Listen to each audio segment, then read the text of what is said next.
In this section of the lecture, I'm going to talk about the period from the 1970s onwards when the golden age that I talked about in the last section of the lecture came to an end. This is a period that sometimes been described as a period of economic malaise. There were slower rates of economic growth, and there was the onset of a new problem known as stagflation, where there was simultaneously high unemployment and high inflation.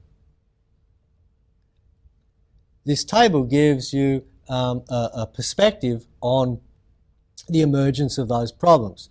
So we've got average measures for countries that are part of the OECD and data for 1960 to 73 and 73 to 81. And you can see, first of all, if we think about the problem of stagflation, that the average rate of unemployment is increasing, the average rate of inflation is increasing. Then if we think about the issue of slowing economic growth, you can see that GNP growth has basically halved between those periods, and productivity growth has reduced by down to about a third of what it was. So around about the early to mid 1970s, there was a sharp break in the performance of many economies around the world that led to an ending of this era that had been known as the golden age. There was a slowing of economic growth, and there was the emergence of a new problem known as stagflation. Another perspective on the problem of slowing economic growth, presenting again the bottom part of the table that I presented in the last section of the lecture. So 1950 to 73, remember that's the golden age. Then we're looking here at Western Europe, the European periphery, and Eastern Europe. What happened in the next 25 years? And so you can see that in each of these areas, economic growth, well, in Western Europe and the European periphery, the rate of growth is about halving in the 25 years after the mid-1970s compared to the 25 years before. And in Eastern Europe, the decrease is even more severe, down to about a fifth of what it was. Why did this slowdown in economic growth occur? Well, it occurred because the factors which had accounted for the rapid increase in the rate of economic growth during the golden age no longer influenced economic growth so strongly. So this table shows difference in output per worker and the difference in the contributions to growth in output per worker from physical capital growth, human capital accumulation growth, and efficiency growth between the period 1975 to 2000 and the period 1960 to 75, the latter part of the golden age. So just to explain, what this is telling you is that minus 2.2 in France, that's saying that the average rate of growth, the annual average rate of growth in output per worker was 2.2 percentage points slower in 1975 to 2000 than in 60 to 75, because it's 75 to 2000 minus 60 to 75. So the minus means that the 75 to 2000 number is less than the 60 to 75 number. So output per worker in France grew on average 2.2% slower per year in the period after 1975 than the 15 years before. And then if we say, why did that happen? Well, you can see that the two big contributions are that there was a slower rate of growth on average each year in the physical capital per worker and a slower rate of growth in total factor productivity or efficiency per worker in this period 1975 to 2000 than in the period 1960 to 1975. And if you look down the rows, you'll see that basically it's this physical capital per worker and it's this TFP which are accounting for the decline in the output per worker. For the most part, educational increases meant that human capital accumulation per worker was still increasing and having a positive influence on output per worker during this period.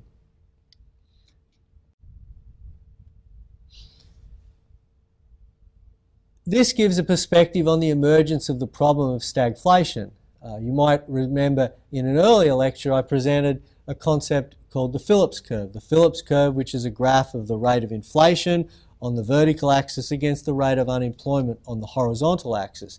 And I talked about how there was an idea developed by Bill Phillips, whose empirical work was the basis for the Phillips curve, that there was actually a negative relationship between the annual rate of inflation and the rate of unemployment.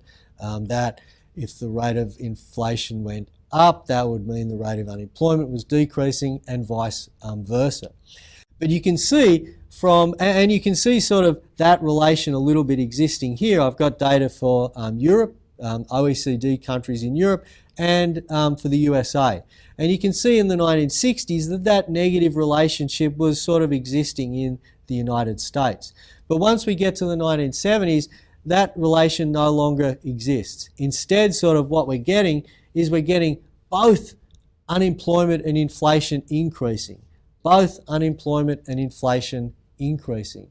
So the idea of a stable relationship between unemployment and inflation, where you could trade off one against the other, that's what broke down when you got high unemployment and high inflation simultaneously in Western economies in the period after the early 1970s. So previously it was thought that there was this negative relationship that you could trade off between them. In the 1970s, suddenly both problems are existing. What I want to do now is talk a little bit about why stagflation happened, why economic growth slowed, and then move on to talk about how these new developments influence thinking about economic policy making. So first of all, how did stagflation happen? A key theme of thinking about how stagflation happened is that prior to the mid-1970s, it's generally considered that the main source of fluctuations in output was variations in demand conditions. But after the mid-1970s, variation in supply conditions, or from the early to mid-1970s onwards, variations in supply conditions also became important. And it was this introduction of variation in supply conditions becoming an important influence on macroeconomic outcomes that was at the core of why stagflation happened, and why there was then this new problem for policymakers. At the end of the 1960s and early 1970s, high inflation started to develop in the US and in many countries in Europe. That was partly due to the US funding of the Vietnam War through monetary expansion to finance the Vietnam War, and as well it was due to governments in Europe beginning to adopt stimulatory macroeconomic policies in the aftermath of the breakdown of the Bretton Woods system. So in a later section of this lecture, we'll talk more specifically about the breakdown of Bretton Woods. But you'll remember from the last lecture, we talked about the Bretton Woods system involving countries sort of moving back onto a type of fixed exchange rate system. And remember, the idea of fixed exchange rates is that it imposes a discipline on countries' macroeconomic policy making. But with the Bretton Woods Agreement breaking down in the early 1970s, then countries felt freer to begin adopting stimulatory macroeconomic policies. That experience of the funding of the Vietnam War and the adopting of stimulatory macroeconomic policies leads to a global commodity price boom, so high rates of increase in commodity prices, and that begins to feed into high wage growth. So in the early 1970s, you've got the beginnings of a high inflation environment. On top of that comes the OPEC oil price shock, where the group of the Organisation of Petroleum Exporting Countries begin to act as a cartel and impose a significant price increase on oil prices. And so countries which are major importers of oil, which includes the countries in Western Europe, the United States, therefore experience a major inflationary price effect from the price of oil, feeding through to increases in the price of energy. So those price increases, increases in wages, increases in the cost of production through oil price increases, mean there's a major squeeze in business profits. That leads to a decrease in labour demand, unemployment starts to increase, and you get a recession happening at the same time as you have high inflation. The inflationary pressures that exist in the economy are really, they don't disappear. In fact, they're intensified by governments responding to the recession, trying to demand manage the recessions, increasing aggregate demand by adopting stimulatory macroeconomic policies. And also there's a second OPEC oil price shock in 1979-80, which has sort of a similar effect to the first oil price shock of increasing energy prices, increasing cost of production, feeding through to higher rates of price inflation in these economies. Now, at the end of the 1970s and early 1980s, some governments begin to seek to reduce inflation. They do it by adopting high interest rates. So, for example, I guess most famously, Paul Volcker, governor of the Fed in the United States, introduces a deliberate policy of increasing high interest rates to try to reduce inflation. That policy is successful within several years and reduces inflation in the US and in other countries that progressively over the next decade increase their interest rates to break inflation, but it does it at the cost of higher unemployment. And so while interest rates, while inflation might have been reduced, high unemployment becomes a persistent problem in lots of countries in Europe. Not only is there high unemployment across Europe, but there's also quite a bit of diversity in the unemployment experience, which has become, which became a topic of considerable interest. In this graph, I've shown the rate of unemployment for a whole group of countries in Europe at 5-year intervals from 1970 through to 2010. You can see, first of all, the idea that there was an increase in the average rate of unemployment from the period in 1970 through to the period in the mid-1980s, 1990. But you can also see that there's sort of considerable heterogeneity in rates of unemployment. Some countries, with Sweden in 1990 having unemployment rates well below 5%. Other countries such as Spain having unemployment rates up around 20%. And so as unemployment sort of persisted in a lot of these countries through to, at high rates, through to really the 2000s and the present, topic of interest has been explaining sort of that diversity. And there's been two main approaches to doing that.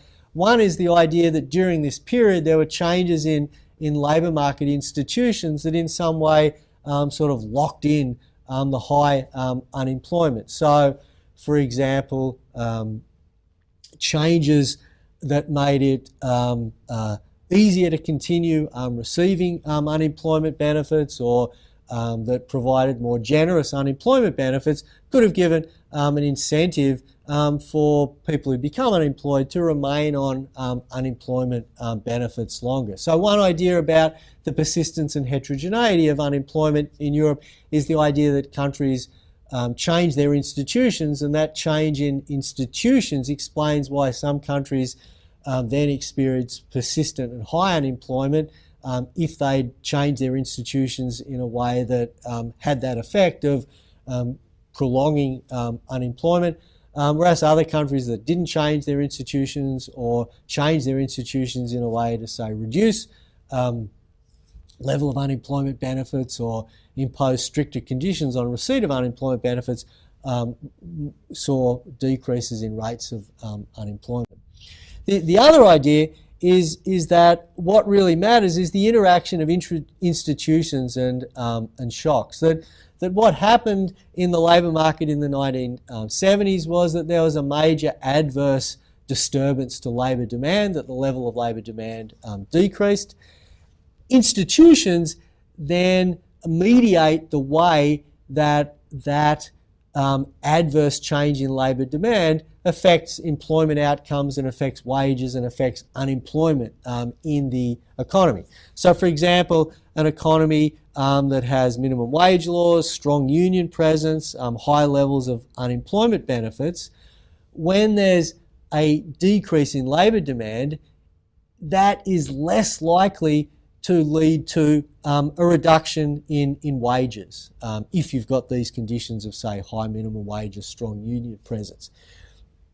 Where that decrease in labour demand translates less into downward wage flexibility, then it's going to translate more into decreases in employment or increases in unemployment.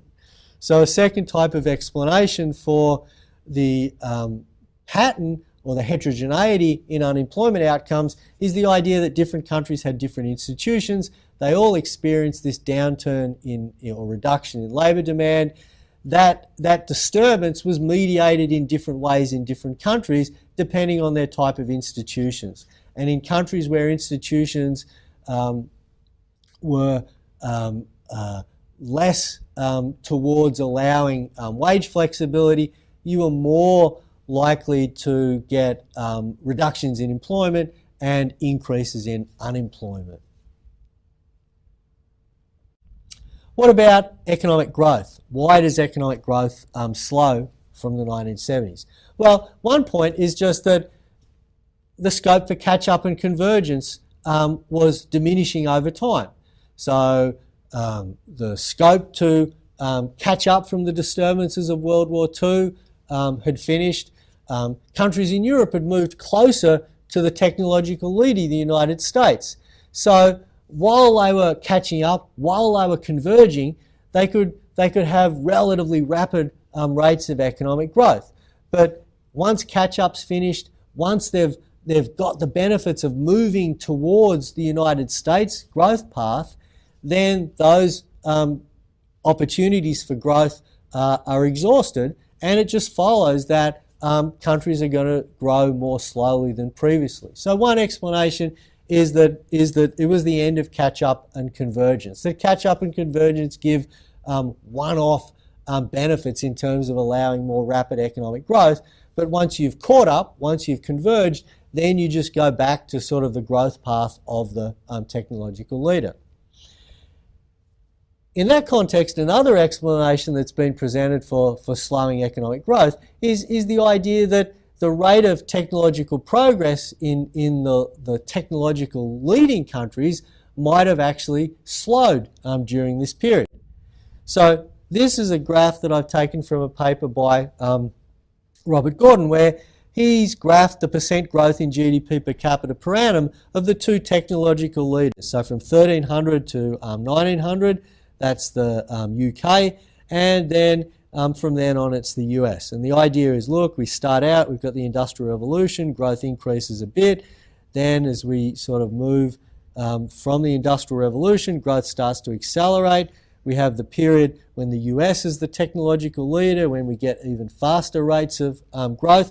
But then what Gordon argues is that by sort of around about 1970, the benefits of the first and second industrial revolutions are pretty much exhausted. So the first industrial revolution, of course, which is the development of steam power and associated technologies, the development of new technologies for things like cotton and iron production. The second industrial revolution, electricity, the internal combustion engine, improvements in household in home quality, things like running water, sewerage, improvements in rearranging molecules, so chemicals, the ability to sort of develop new chemicals, plastics, pharmaceutical products.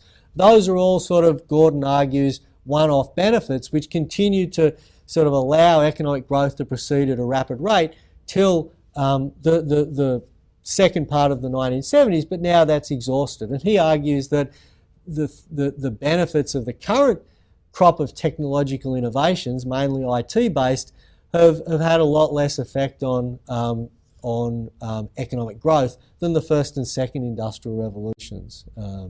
And so here's a quote sort of to summarise some of his thinking. The audacious idea that economic growth was a one-time only event has no better illustration than transport speed. Until 1830, the speed of passenger and freight traffic was limited by that of the hoof and the sail, and increased steadily until the introduction of Boeing 707 in 1958. Since then, there has been no change in speed at all. Another idea is that to the extent that once Europe had caught up, it then had responsibility for being a technological innovator, that the institutional setting in Europe may not have been ideal for invention, that the same type of sort of planning-based corporatist approach, which was ideal for capital accumulation, where capital accumulation was to be the basis of growth, didn't provide the right incentives for a phase where economic growth had to be more driven by technological invention. Other factors that likely to have contributed to slow down in economic growth are just the fact that, you know, during much of this period of the 1970s onwards, the economy in Europe was going through a business cycle downturn. And so rates or levels of utilisation of inputs are likely to have been lower than in boom times, and that lowers measured productivity as well. Another issue, comparing between, in this case, specifically the United States and Europe, is hours of work.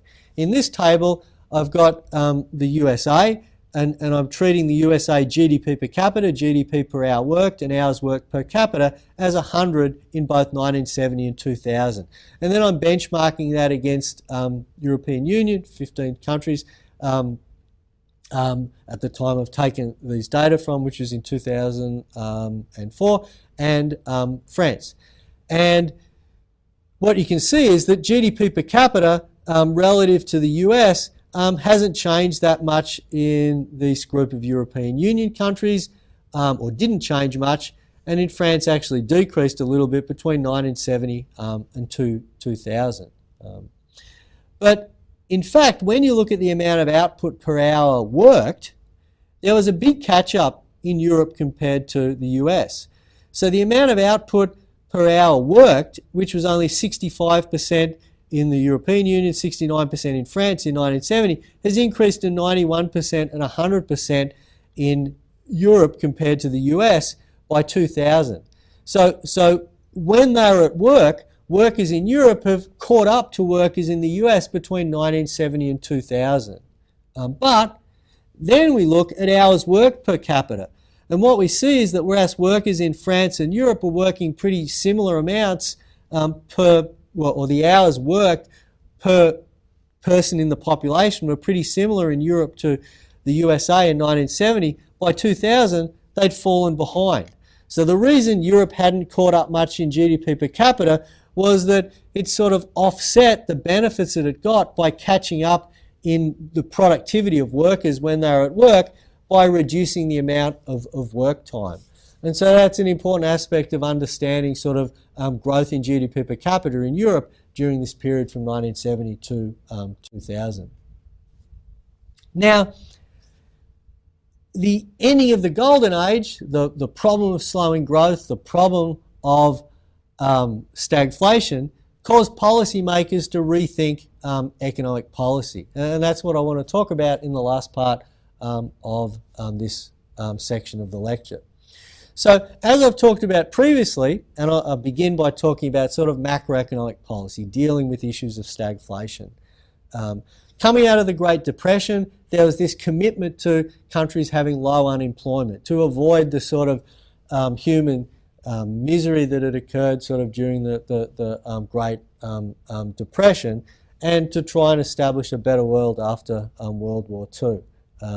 And a relatively stable environment and the application of sort of Keynesian demand management policy had meant that there was a high degree of sort of macroeconomic stability in this period of the 1950s and 1960s. But then in the late 1960s and 1970s, that ends. And out of that comes a new approach to thinking about economic policy. At the core of that approach to thinking about policy is the idea that there's a natural rate of unemployment. So this is the sort of Friedman-Phelps idea that in any economy, supply conditions are going to determine a level of unemployment to which you can think of the economy, for example, as naturally tending. And so the idea now is, unlike with the Phillips curve idea that you can choose what rate of unemployment you have, the idea with the natural rate of unemployment is you can't choose what rate of unemployment you have, or at least not through the application of macroeconomic demand-based management policies.